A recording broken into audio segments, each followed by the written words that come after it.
My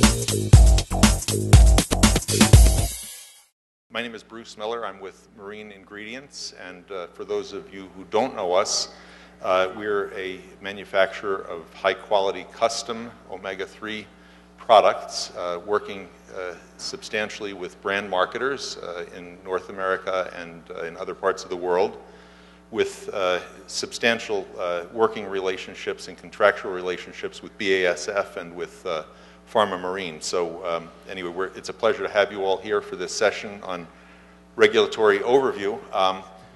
With the technical difficulties, that I hadn't planned on saying this, but I'll just run it out to you. I think some of you may see the humor in this. There was a suggestion between, I won't say which speaker, suggested that possibly the technical difficulties were a conspiracy by industry to shut down a narrative on regulatory issues. And I won't say which of the speakers said that, but I'm pretty sure that they know that that is not the case. In any event, this morning I have the privilege of welcoming two distinguished people on the regulatory side. The first speaker will be Kathleen Dunnigan, and I'd like to just tell you a little bit about Kathleen and her career, which is fascinating. I had the privilege of spending that coffee break talking to her a little bit about all that she's done, and she's actually still quite young. So Kathleen Dunnigan is a staff attorney who joined the National Advertising Division of the Better Business Bureau in March of 2008.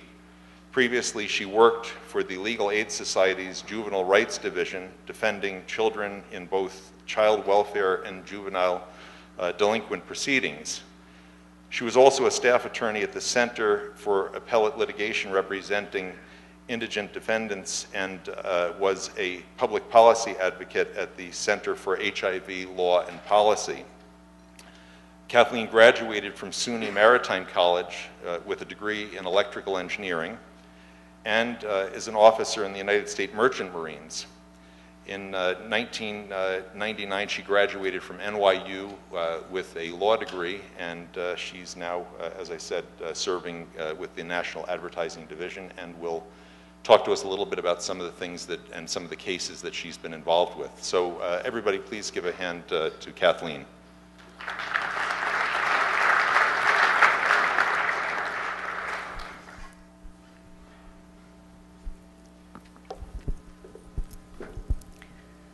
Hi, good morning. So I'm going to be talking about advertising claim substantiation this morning.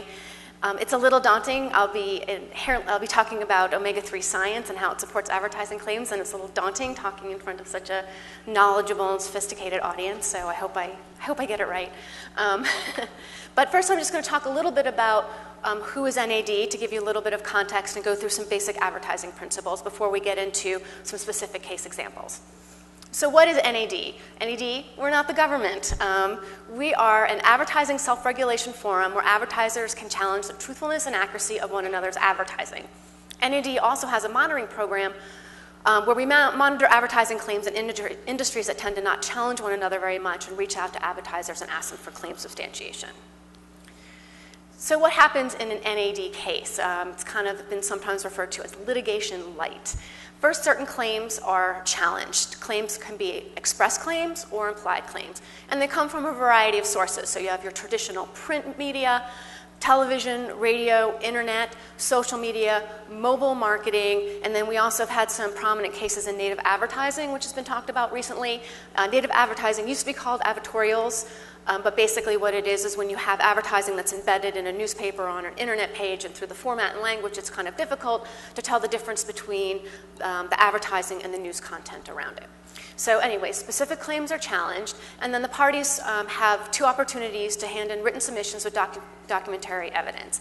At NAD, the advertiser bears a responsibility for providing a reasonable basis for all the messages reasonably conveyed by their claims, whether those messages were intended or not. So just to underscore that point, if a reasonable mind can take away a message from your advertising claim and that was not the message you intended to have them take away, the advertiser is still responsible for providing a basis for those claims. NAD will issue a decision.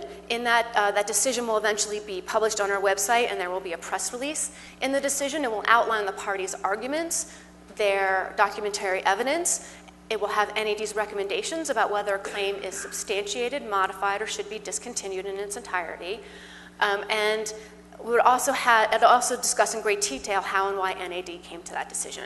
At the end of the process, an advertiser may choose to comply with the decision or appeal to our appellate body. NAD, for those advertisers who choose not to go through the NAD process after being asked for substantiation or choose not to comply with our recommendations at the end of the day, we will refer them to a governmental body. Usually for us, that's the FTC. FTC and NAD have a transparent relationship. When we send a referral, they always acknowledge that when they've gotten that referral and send a letter back to us.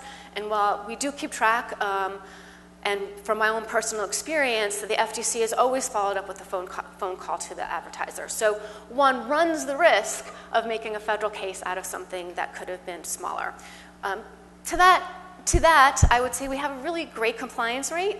Out of the 183 dietary supplement cases we've opened or matters that we've opened, only about 6 advertisers have chosen to not come back even after contact with the FTC, and even some of them had very good reasons, such as being involved in litigation. So those 183 dietary supplement cases I mentioned have been in part made possible by the NAD initiative with the Council for Responsible Nutrition. I know many of you know who CRN is. They're a trade organization of dietary supplement manufacturers. The CRN has committed to filing a certain amount of cases with the NAD every year, and then also through the initiative it has given NAD the resources to expand our monitoring program into the dietary supplement field.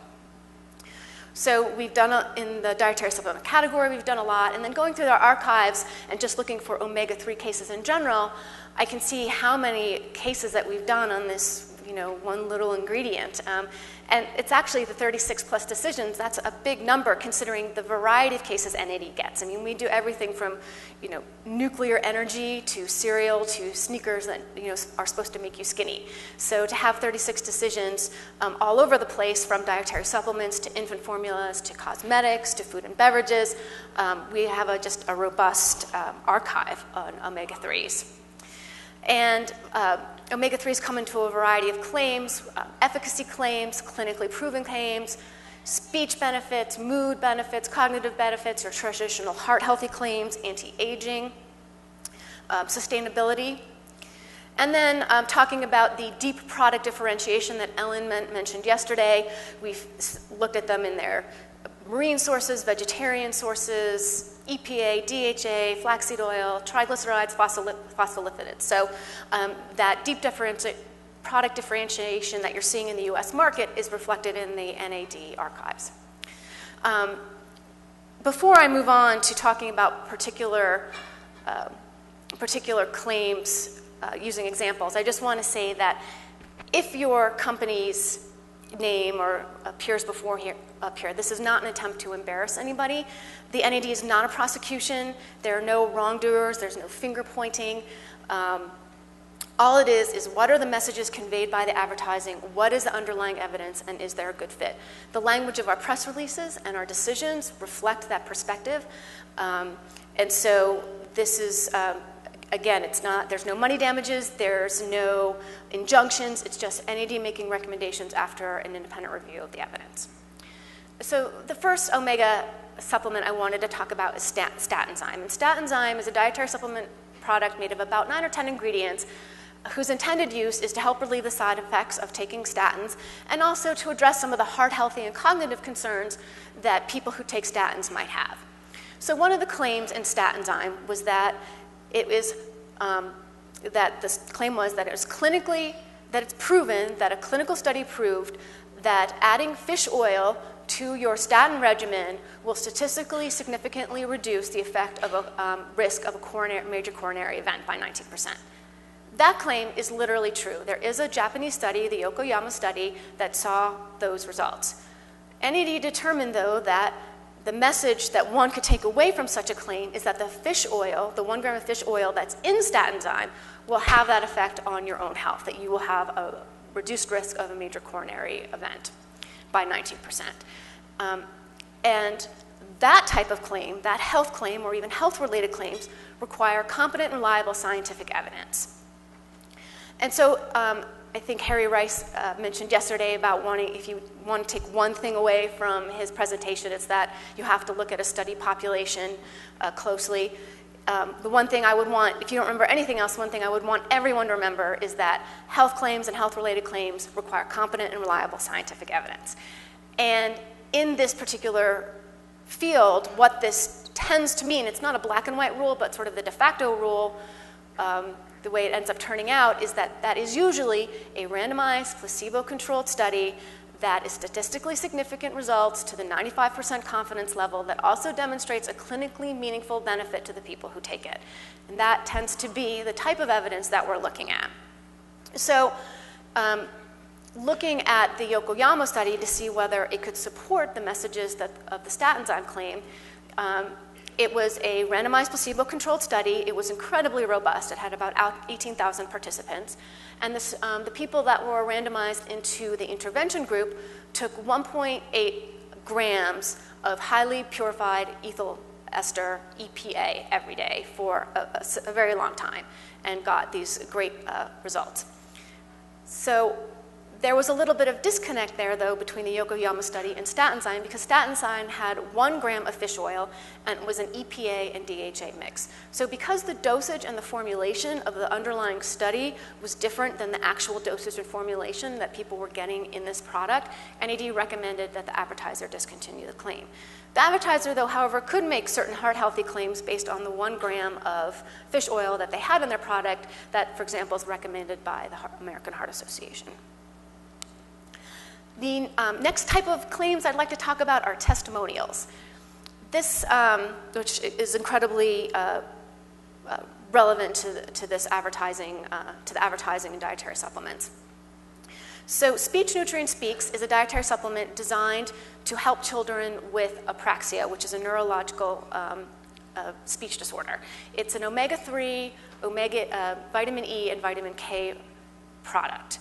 And what the advertiser said was that there were hundreds of parental reports that demonstrated that Speech Nutrient Speak helped children that had verbal and motor skill issues. So make no mistake about it, testimonials are claims. And that's not just NAD, that's the FTC. They are claims, and as such, they need to be supported by competent and reliable scientific evidence. The testimonials themselves, the stories that people tell about their own personal experiences with dietary supplements or omega-3s, while I'm sure are true and well held and believed by the people that have made them, nonetheless are anecdotal evidence and are not competent and reliable scientific evidence. So NAD had to look at the studies that the advertiser also submitted to see if they could support these efficacy claims for verbal acuity and motor skills. So one of the first studies that the advertiser had was an observational study that the makers of this product had conducted. They had an online questionnaire and they asked parents, who they wanted to see what happened to their children along certain markers before and after they took doses of omega-3s and vitamin E. So NAD was concerned with the methodology of this study being used for advertising claim substantiation, and one, that there was no objective, systematic measure of improvement. So there was no way to tell, or compare improvement amongst the children. And there was no placebo group, and also the dosages and formulations that the parents were giving their children varied amongst them and were also quite different than the ones that were in Speech Nutrient Speaks, which their theory is that high doses of omega-3 and high doses of vitamin E would see these kind of results. So then we looked to the ingredient studies on omega-3s, and of those studies, 3 were not placebo-controlled, and 1 did not have a statistically significant result in motor skills. And then there were several meta-analyses on omega-3s and verbal and motor skills that we looked at. And basically, the conclusions of the meta-analysis was, this is really promising research, however, we're not there yet, and we need to fund more studies. So based on the sort of emerging nature of the science in this area, NED recommended that they discontinue their testimonial claim, that there were all these parental reports that showed a benefit, and then also asked them to discontinue the testimonials themselves that talked about a product efficacy. The next category of claims I'd like to talk about is making a superior comparative claim versus a monadic efficacy claim. So Mega Red is a krill oil, and it comes in a phospholipid form, and they wanted to compare their efficacy to standard fish oil, in this case triglycerides. And so they made a claim that they were 3 times more powerful in supporting cardiovascular health than traditional fish oils. And then they also made a clinically proven to support cardiovascular health claim. So turning to the comparative superiority claim, they had commissioned, I believe they themselves commissioned, a meta-analysis of the different studies comparing krill oil and traditional fish oils, and made the statistical comparison showed at least a 3 times better effect on lowering one biomarker of cardiovascular health, which is C-reactive protein. And so that seemed to be what the evidence bore out. However, while NAD did accept C-reactive protein as a biomarker of cardiovascular health, it's not the only biomarker of cardiovascular health. And it may not even be the gold standard of cardiovascular health. And I understand that even the idea, from sitting here yesterday, that the idea of biomarkers standing in for cardiovascular health, but what's actually happening in your heart is something that is, the study of that is ongoing and things are constantly in flux. But given where we are now, we also know that traditional fish oils, the triglycerides, have a long history of having great effects on cardiovascular health, such as lowering triglycerides, reducing the risk of arrhythmias, and also lowering all-cause mortality. So, so when the advertiser is making this very broad comparative superiority claim, it thought that NAD determined that it was somewhat misleading because it really wasn't an apples and apples comparison, that these 2 different forms of fish oils had different effects on cardiovascular health. And so to make this broad superiority claim could be somewhat confusing and misleading to consumers. That being said, they could make a clinically proven claim that it supports cardiovascular health based on their C-reactive protein results, and that they also had done a study on the product itself based on the 300 milligrams that's in 1 capsule of an omega red that showed a lowering of C-reactive protein after 7 days. So what they had wasn't quite enough for a superior claim, but was enough for a clinically proven monadic claim. And then the last case that I'd like to talk about, or the last sort of body of evidence I'd like to talk about, is making sure that when you have a test, that the test supports what your claim is actually saying. You want to make sure that there's a good fit between the underlying evidence and the claims that it supports. So phosphomega is also a phospholipid form, and again, beating up on the poor triglyceride guys, I don't know, they're taking a beating these days, they had a claim that they had up to 50 times greater absorption than your standard fish oil.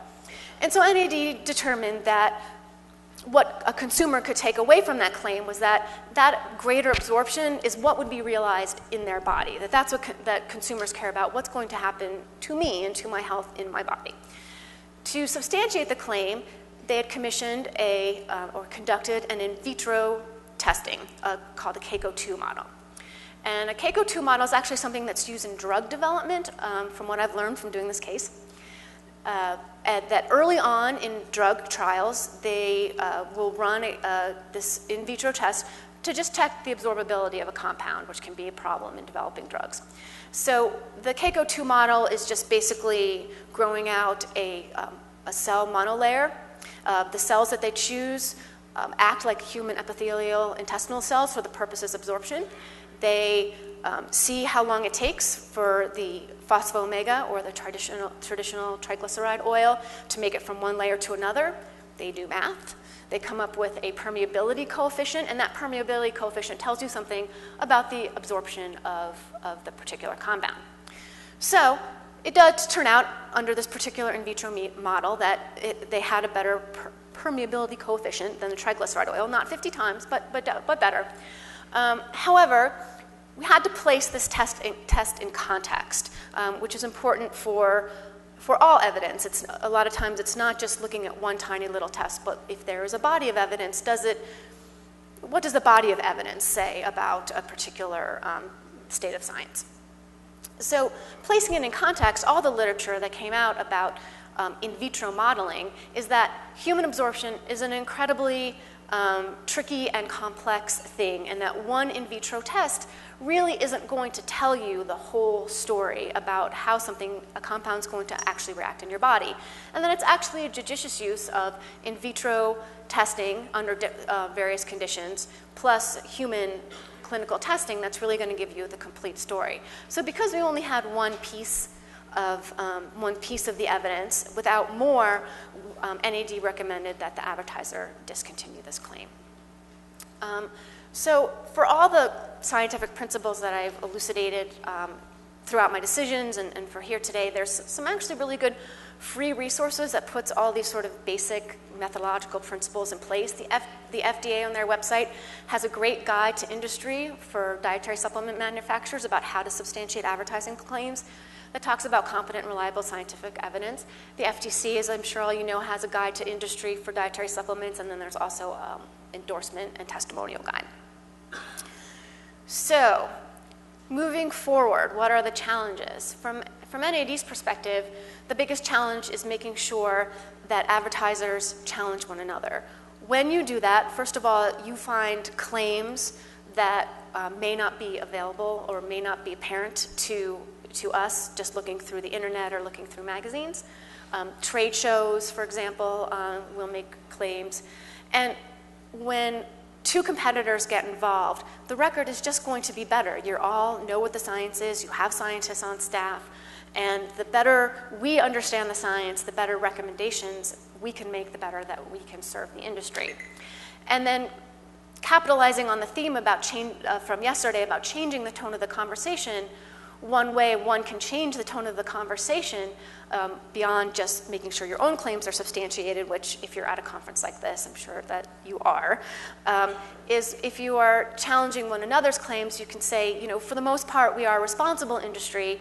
We make sure our claims are substantiated. To the extent that there are outliers, we are working to remove those outliers off the internet and off the television commercials. So that is self-regulation in a very quick nutshell. Thank you so much.